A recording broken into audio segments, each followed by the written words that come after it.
Goeiemôre, goeiemiddag, goeienaand en welkom weer eens by Straatwys. Nou, as ek praat en as mense praat oor good vibes only, dan gaan dit nie daaroor dat 'n mens die realiteit van die lewe miskyk nie.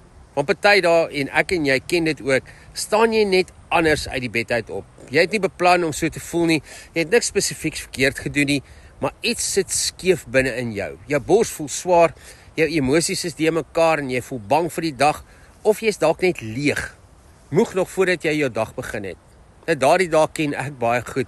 En om in sulke dae te probeer positief wees, voel soms soos om jouself in jou eie skoenveters te probeer optel.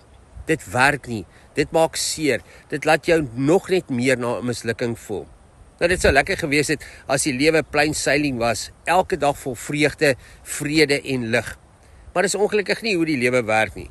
Selfs Dawid, die man na God se hart, skryf in Psalm 42, waarom is jy so neerslagtig o my siel?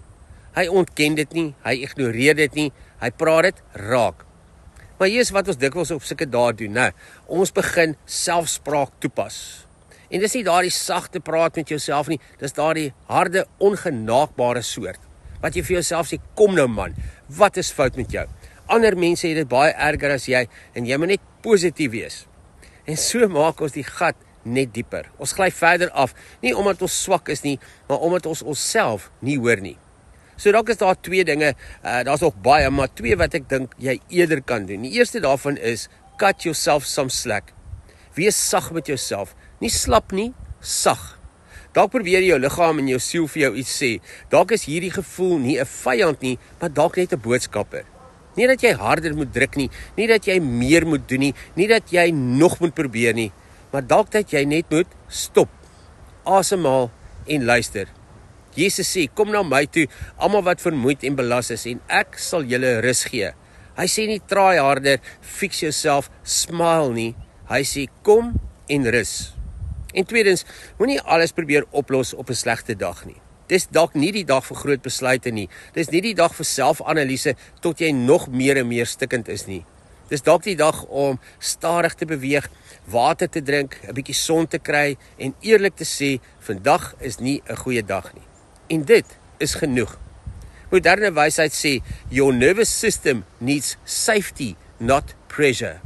En geloof sê ook, God is nie by jou net op jou sterk dae nie. Hy is juis ook daar met jou en by jou op jou swak dae. Die Bybel sê, die Here is naby die gebrokenes van hart.